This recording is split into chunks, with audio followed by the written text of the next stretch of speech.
Hello, hello, hello. I was here so on time, could you tell? Okay, just came from general session. Who was in OT session this morning? Any good? Oh, fantastic. I thought it would be great to get a wonderful woman that could talk a little bit to the pressures of life that would help us to then navigate into this one, which is a similar-ish kind of vibe, talking about some of the pressures of life, but also just talking about how you navigate your career with a bit of balance. So I'm going to find my balance and start by telling you a bit about why I put this picture on screen. Does anyone know who this is? Yeah, that's from, oh God. Encanto. Encanto. Encanto. Yes. And then that was the sister. That's the sister. So she's not the main character, she's the sister, and she's a strong one. And her song starts, I'm the strong one, right? And she sings this song called Surface Pressure. And if you don't know it, these are the lyrics. I'm the strong one, I'm not nervous. I'm as tough as the crust of the earth is. I've moved mountains, I moved churches, and I glow because I know what my worth is. I don't ask how hard the work is. Got a rough, indestructible surface, diamonds and platinum. I find them, I flatten them. I take what I'm handed, I break what's demanded. But under the surface, I feel berserk as a tightrope walker in a three-winged circus. Under the surface was Hercules, ever like, yo, I don't want to fight Cerberus. Under the surface, I'm pretty sure I'm worthless if I can't be of service. A flaw or a crack, the straw in the sack that breaks the camel's back. What breaks the camel's back? What breaks the camel's back is a good question. And if you were here last year, I read the Barbie monologue. And this, this is how I like to start things, just thinking about the things that we can relate to. We are strong, we know what our worth is, but under the surface, what is going on? So we're going to discuss this, explore some of these features, and I'm joined by some wonderful panelists. Would you like to introduce yourselves, just so we know who you are? Sure. I guess I'll start. Natalie Morin. I'm VP of Business Development and Global Sales for Minor Hotels. You might have known us previously as NH Hotel Group. I've been with the company now for over 10 years. I've been in the industry for more than 30. And my role for Minor is I oversee the strategic responsibility for corporate travel, meetings and events, airline crew contracting, the US and UK market. Small job then. Small job. Okay, cool. Yes. Excellent. Thank you, Mo. Hi, all. Mobo Paul Worker, and as you can see from my title, I'm an invited imposter into your event, and thank you for having me. So I head up financial crime framework and fraud and manage international markets for the Europe region for HSBC.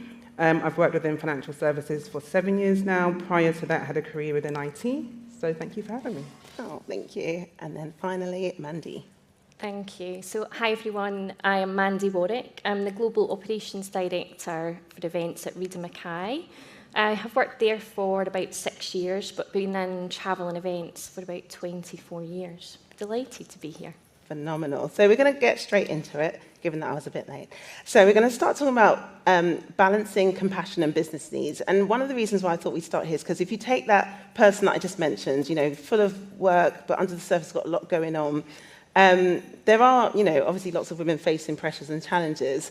And sometimes we're invited to bring, these days, our whole self to work. So all of that stuff, the good, the bad, the ugly, bring it all to work because that's what we need to do. We should be authentic individuals.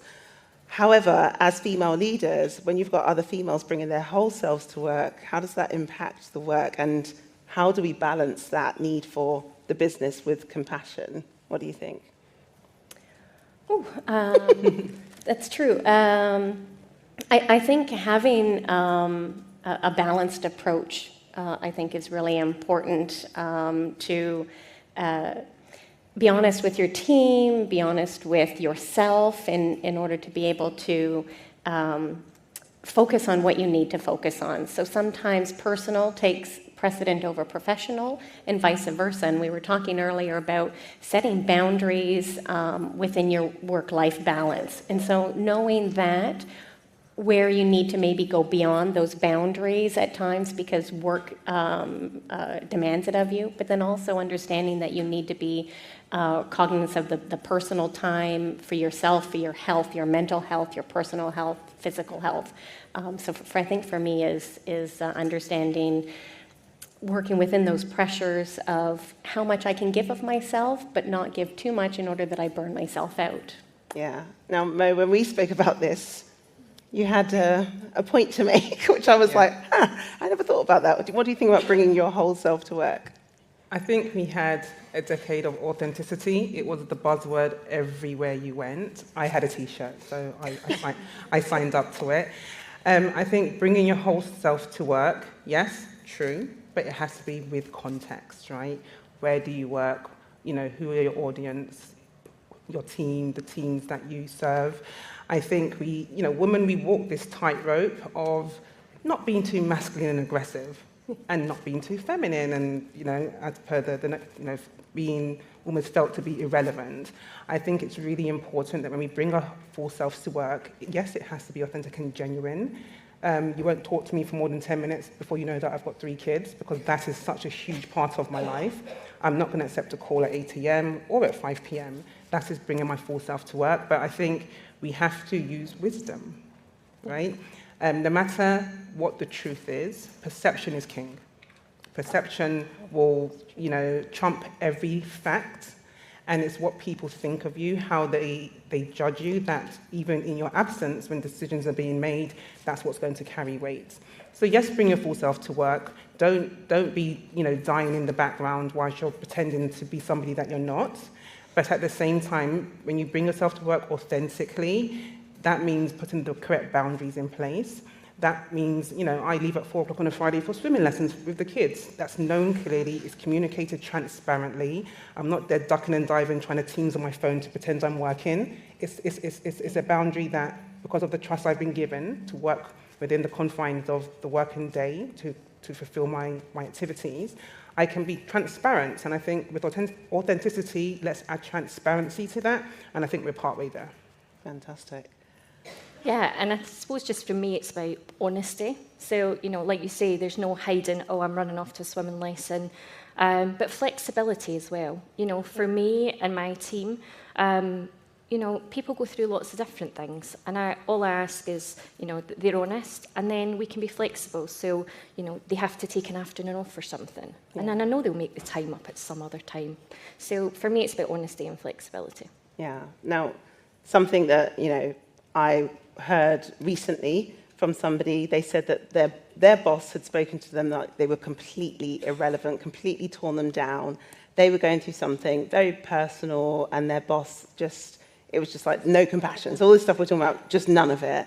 Absolutely berated her, but she's the boss of her team. So you've got the boss and her team sees her getting spoken to like that, and they're like, I don't want to be that person. I don't want to be the boss.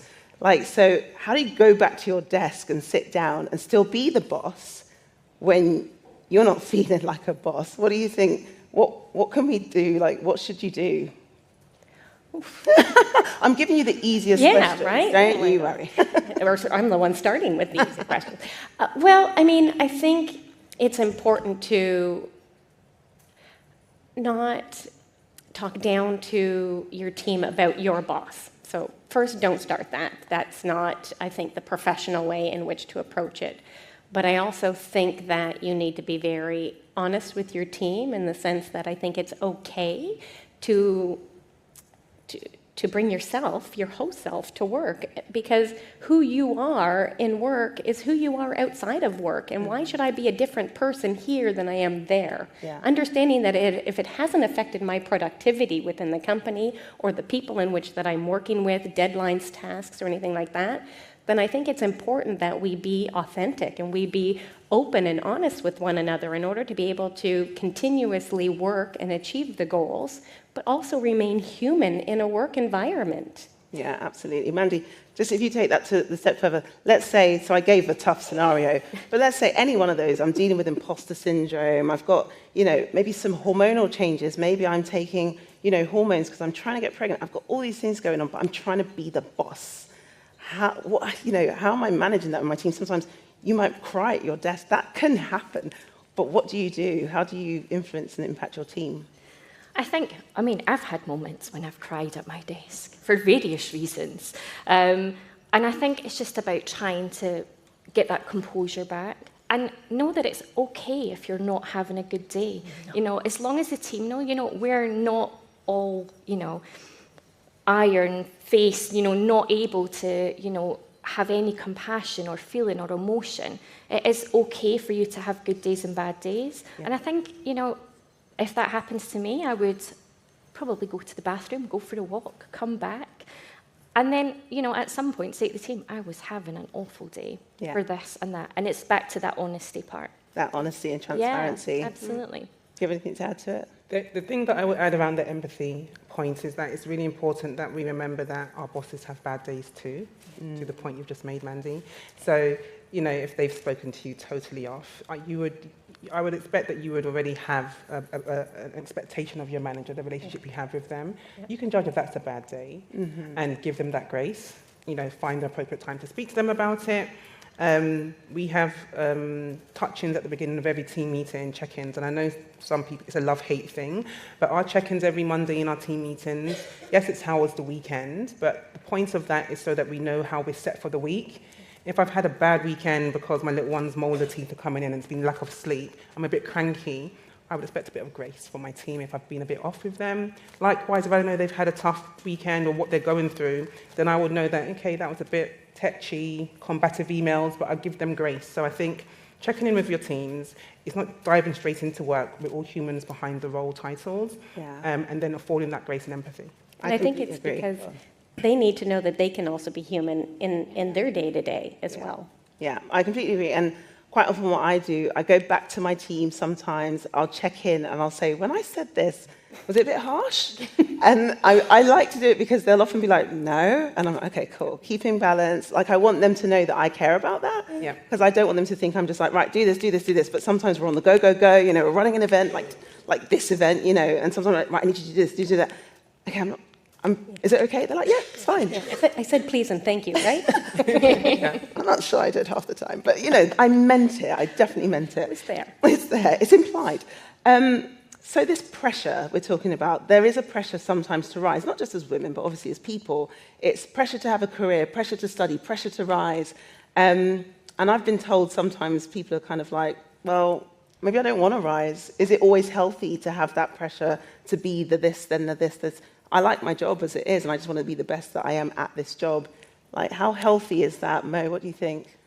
It's totally healthy. I was just saying to these two ladies, in a heartbeat, I will stop and just spend the rest of my days with the kids and then the grandkids, and so on.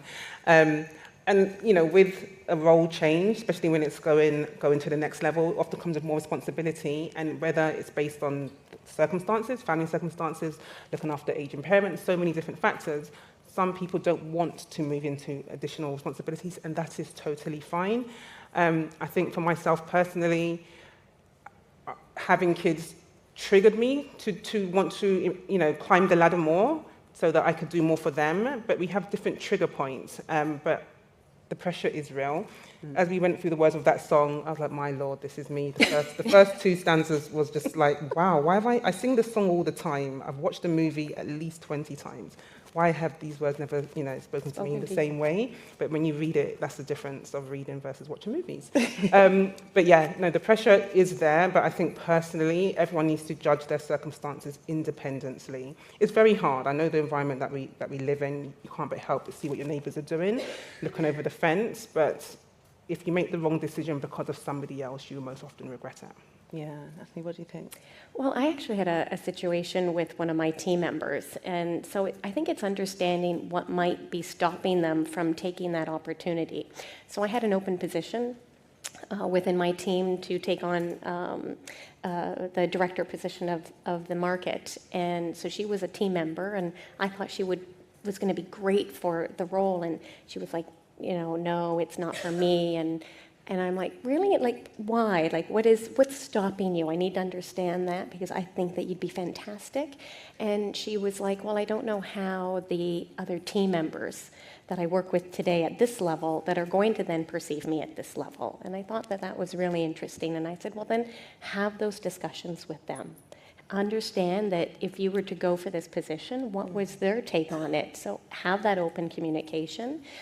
She did, and they actually all rallied around her. And so then the other flip side was she had children, but she had older children that were now starting to go towards the college. And I said, what are you going to do with all that extra time? So she was able to take a step back and see, I can do it. I will have the time to be able to do it. And I will have the support that I need to do it. So sometimes it's understanding that maybe it's a personal choice because they don't want it, or maybe they want it, but they just don't realize how to maybe make it happen. So understanding that and helping them give that vision to be able to see that you can do this, and it's been fantastic ever since. Oh, wonderful. Best decision I made. Oh, phenomenal. I'm sure, I bet one day, as I have with some of my old bosses, I bet one day she's going to look back and be like, I would never have been this if it wasn't for you. So you've actually, given her that window into a world that she didn't probably think she could do. Mandy, we do Q&A all the time, right? So normally I leave it to the end, but I'm actually very willing to do this halfway through the session if you have any questions. So get asking. I can see, one was, it's just been approved. So have a think about that. I'm going to just go to questions. Juggling to work full-time along with having to fulfill family life is challenging across all industries. However, especially in hotels, do you think we'll be able to see a shift in the coming years, allowing more flexibility in our industry? So maybe Mandy, we can give you that. Yeah. So, I mean, it is a struggle being a full-time working mum, but I think it's about balance. I always have, a saying, I'm always present for breakfast when I can be, but present for breakfast, present for dinner. And I know we spoke about this just before, around no decisions Saturdays. So I have a thing where I make no decisions on a Saturday. So if my husband says, what are we having for dinner? I don't care what we're having for dinner. You decide. I'm not making any decisions today. But there is a lot of juggling. I cover the globe, so I travel a lot.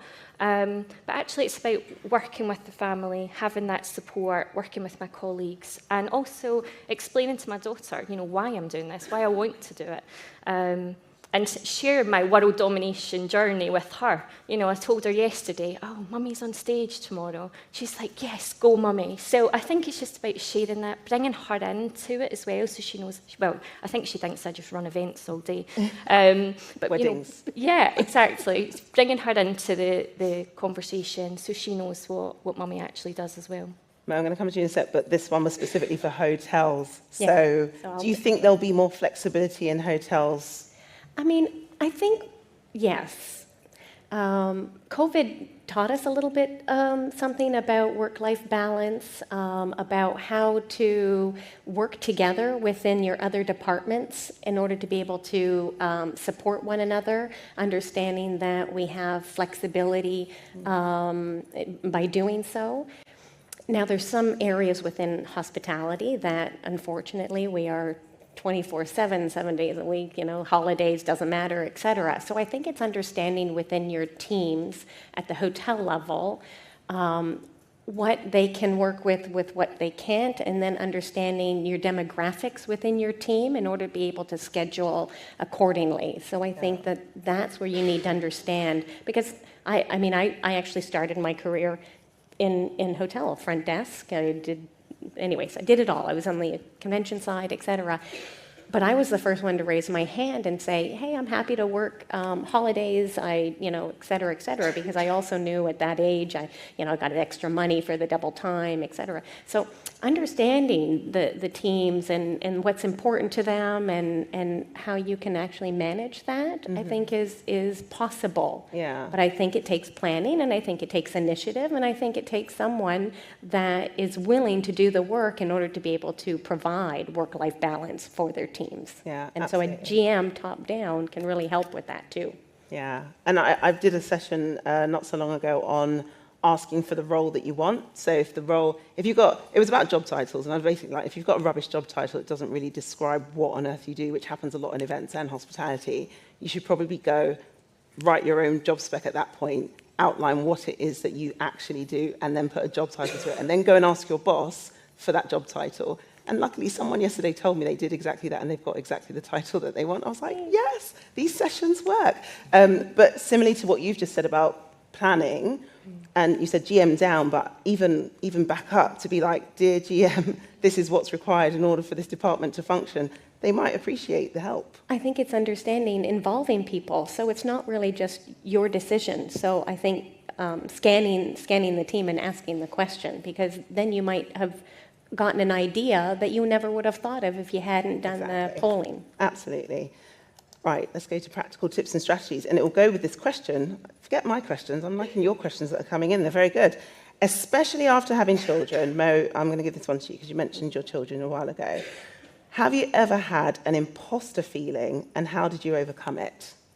She's like, no. Well, I'm an imposter today, as I said. I feel like I'm continuously putting myself into imposter situations, but we all feel it, right? And if we all feel it, then it means that we're not imposters.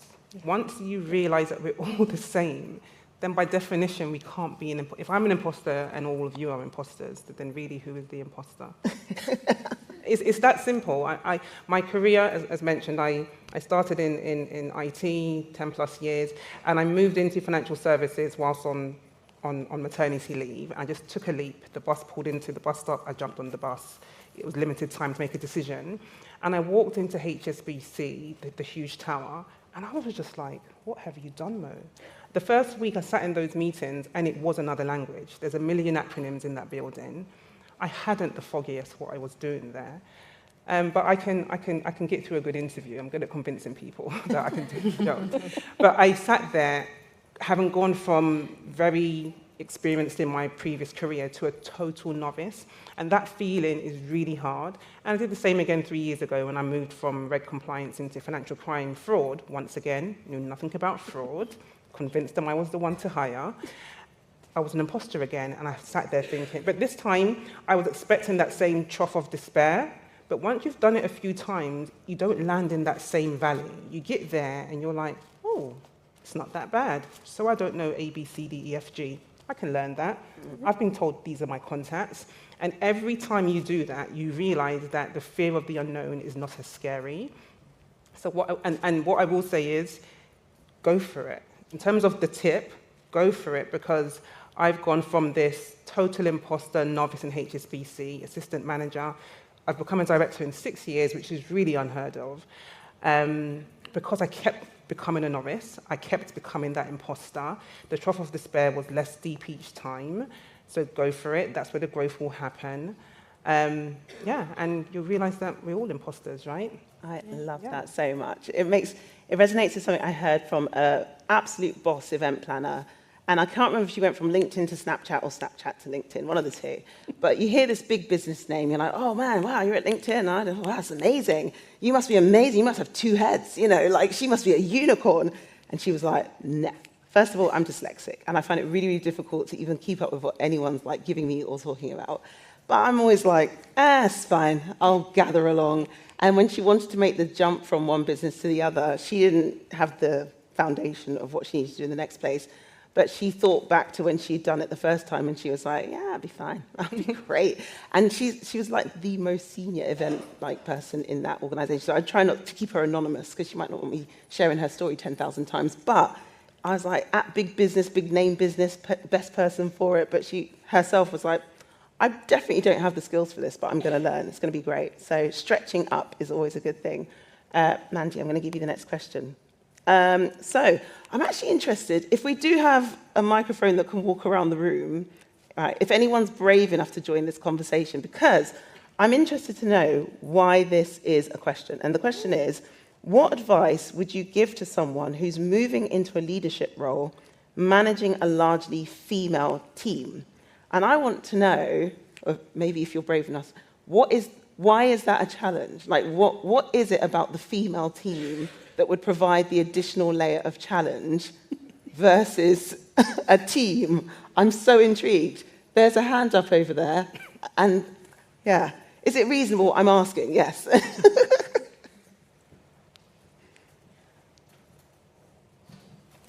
We have a largely big team, like 16 or 18, and I guess we have just 2 men. 2 or now already 3. 3 men. And I guess actually be honest about it, the hormonal differences, like the hormonal changes throughout the week or a month, honestly, it's affecting. Like, I know myself, and I tell, like, okay, guys, I'm snappy today. And the others as well, every morning in the briefing, like, okay. So this is definitely, and also is not getting as like a group of chicken. I'm sorry, I don't know how to express better. Like, that kind of fight, that we don't have it. But it almost started, and it was very difficult to the backpack talking. So that was challenging, and then we needed males to balance it out. I'm so intrigued by this because what you're saying is a reality that I think women try to run away from, that there's hormonal things. We sync up these times of the month sometimes, right? And there's a little bit of gossipy back, that's what she was saying. And we don't want to admit it because there are men in this room. That's what they think of us. That's what they think we do. They're like, you've all synced up and you're all, and we've been trying to like abandon this thought for so long. But thank you for being completely honest. Did you want to add to it? Was there another perspective? Yes, just one in the middle, and then we'll try and digest this and come back with an answer.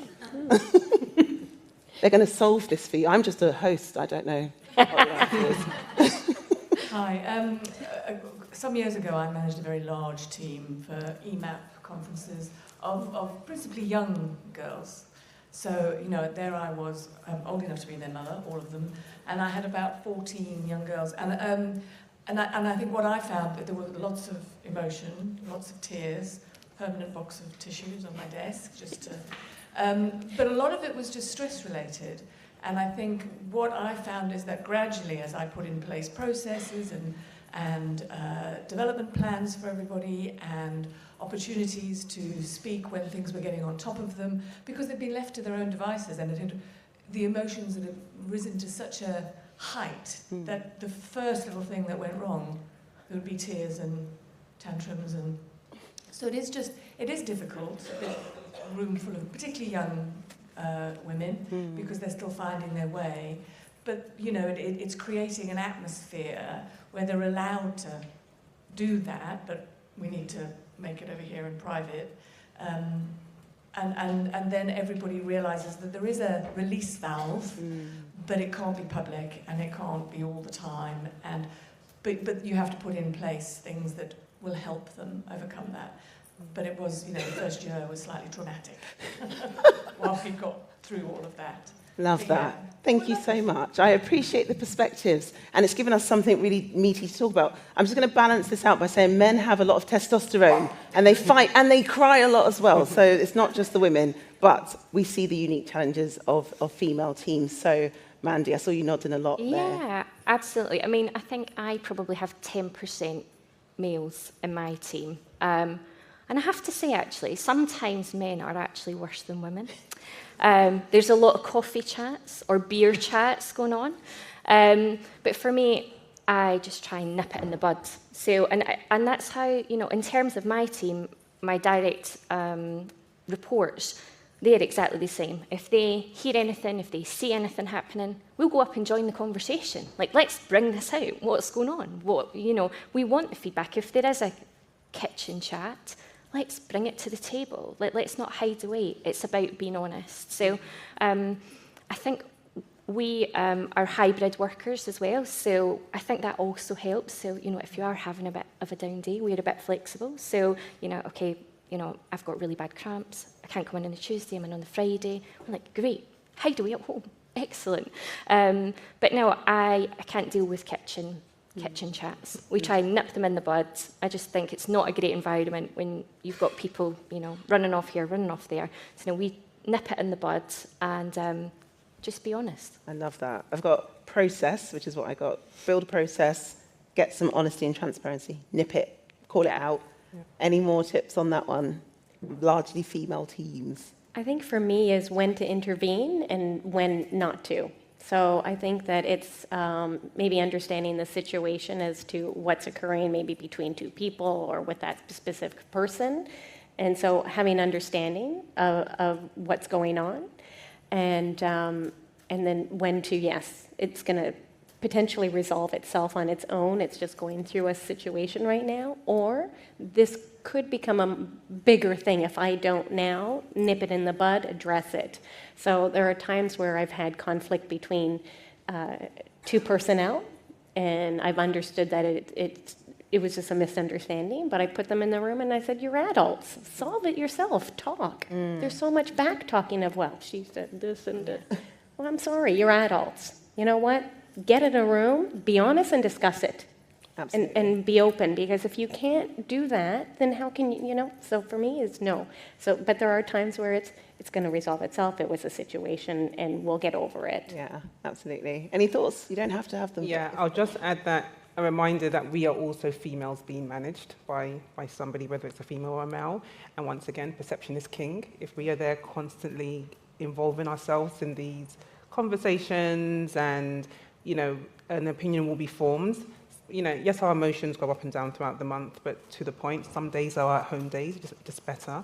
We know when we're a bit ratty, be conscious of our engagements. If it's a case of, I know I was a bit short with you yesterday, it was a bad day, just to be conscious of also how we are presenting ourselves, because there's always someone watching. Agreed. I think I'm hearing therapy and process. This seems to be the two things. So maybe some therapy sessions. I know that sounds like extreme, but maybe real, honest, hey, we're going to come together. You know how you do team building and you whiteboard things out or whatnot? Maybe it's that kind of thing of like, we're all going to be quite honest with each other, but to a kindness, not to a meanness. Let's have these moments where we can just talk. We're going to try and be honest, and always come to me, like you are the boss at the end of the day. Always come to me if you really can't resolve it with this person. I'm available for you. Maybe it's that. What do we think? Generally, yeah. Got some nods. Yeah. We call it bring out the dead. We have a day. Bring out all the bodies, you get the big whiteboard. I know. Bring out the dead, all the issues. No matter, just let's get it all on. Let's see what the problems are, and then we work through how. I love that. Isn't there a Spanish day about like la mort, something? Yeah. There you go. Right. Okay. If you're just starting out in your career, by the way, if you are in the app, you can upvote questions. So I will only ask the things that you seem to think are important, rather than me, because I'm not that wise. Okay, if you are just starting out in your career and want to progress, but are going through the buying a house, do we have kids? I get it. So you're going through we're buying a house, do we have kids, need to find time to study. What would be your tips on managing time to have it all? Because sometimes it feels like something has to lose. Ooh, okay, so this is the same as that kind of work-life balance, but you're investing in your career, you're studying, you're striving. What do you do to keep that balance? Anyone in particular? I think you can have it all. You can't have it all now. That's the important thing. It's the growth mindset. It's genuinely believing that you can do everything. No, you can do anything, but not everything. And I think, there has to be an order of things, and you're going to have to prioritize. I think back to that time when I'm trying to do all of those things, buy a house, have kids, and all the rest of it, and your timing may not always be met with your expectations. Kids can come along at any time. But I think you're going to have to choose and prioritize. Something like buying a house, of course, you're going to be budgeting for and saving towards, and you have a goal, and that's the discipline on that side. When you're thinking about starting a family, think about your career, where you are in your career. I know we discussed that early, mid, and then, the peak of your career. Often for women, kids come in at that mid-layer. It's when you've done all of that early stuff, you're starting to really get a good network, you've had a good few roles under the belt, you're entering that middle management, and now your clock's saying, hello, still here, it's ticking, it's time to have kids. So think about that as early as possible, and obviously discuss with your partner when would be the right time. Make plans even though they're not going to be solid, but you can't have everything at once. You can have everything, but not all at once. I quite like that. Yeah, actually, it was funny because there was a quote or something I remember is you want to do everything, but you can't do it all right now. So exactly, I think that's a very valid and I would say is prioritize what's important to you. So do that pros and cons, understanding where does it fall in the wish, want, walk kind of perception? I really want this, so then what do you need to juggle in order to then set those priorities in your life goals? Absolutely. I'm going to say something and then I'm going to ask you a totally different question because it's been upvoted by a lot of people. I remember being at a point where I'd shifted into marketing from sales. I blagged my way in. Sorry, my boss, she's left, thank God. I blagged my way into marketing way back and then started studying for it whilst I was doing the job. So I was doing night school, then got pregnant, and then I was doing my professional diploma, whatever. And then in the 3rd trimester, I was waddling and I was like, I'm not doing this. So I said, I need to take a break. And I did the first 2, semesters. Imagine, I did my first 2 semesters in my 3rd trimester. I was in my 3rd semester and I said, forget the semester, I'll do the trimester. And then I had the baby. And then I had a baby and went back to night school, finished the diploma. So I had to juggle. I had to literally be like, which one is most important? I think having the baby might have trumped it. So I did that. So definitely love that advice. We've got about 4 minutes left, so let's try and get through maybe 2 more. So in such a female-heavy industry, question for you, why are all the senior leaders still men? Good question. You don't have the answer? No, I don't necessarily have the answer, but we definitely need to change it. One of the questions you asked me before was, do you think you're at the peak of your career? And I said, absolutely not. I will be CEO one day, and I will be there on my world domination journey, fighting for women to be at the top. So I don't know why they're still there. This is the funny thing. You're from Reader Mackay. Yeah. So your CEO is? Fred Stratford. Okay, but you have a lady. We do. We have Julie Oliver, who's my boss, and she is the European CEO. Fred Stratford is our global CEO. But there we go. So you have some balance there where you have, like for Europe, a female CEO, which is that uncommon? Is she? Do you think she's a standout? We actually, on our executive team, we actually have a lot of female leaders on there. Nice. So our legal counsel, director of marketing, and quite a few others. So yeah, we do fight for women. Yeah, I mean, the sad answer, I think, and I'm just making this up, I don't have statistics, but I think it's, I wonder if it's a bit of what Oti said about seeing yourself there. Could you see yourself there? Could you see yourself as the CEO, or is that just too far a stretch? Or do you feel like I'd have to build my own business to be the CEO because this big business would never have me? I wonder if there's still that sort of permeating in our minds of like, I'm just going to leave and just go this way. I'm just going to leave and go this way, and then I'm going to have a baby or not. And I just think it just gets a bit murky for us, maybe. I wondered if it's also more the imposter thing.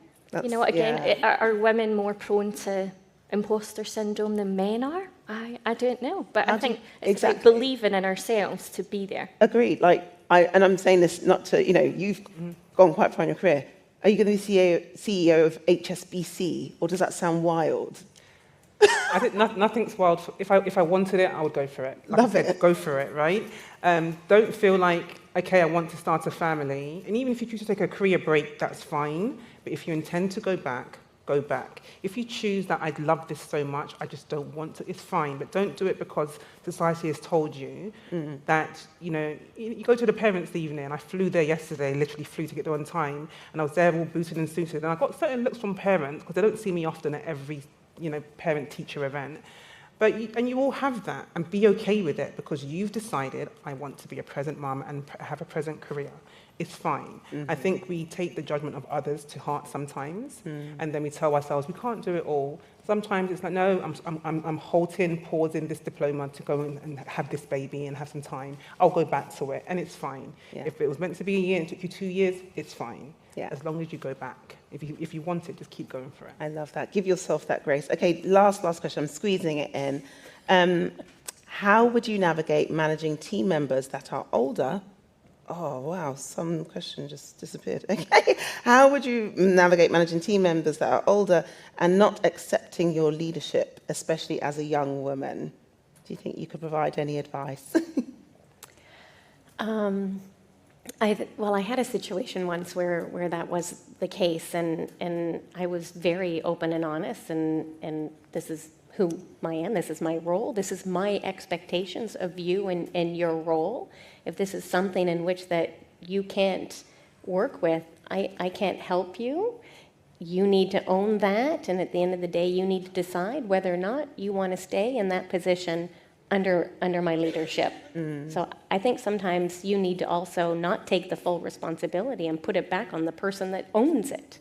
So I think for me, that was something I had that, and I went to, of course, HR as well, because I'm like, I've got the situation, and what do I do? So they also gave me insight, and I went to other people as well before I went down that road, because I thought, how do I manage this? Yeah. So I did have discussions with HR. I actually had a discussion with my own father, and then I addressed that situation. So I did a little bit, of course, preemptive research prior to getting an understanding what that was, and then I addressed the situation. So I love that so much. And if we weren't at time, we'd have so much more time to do things. But thank you so much for that. I think we've navigated quite a few things.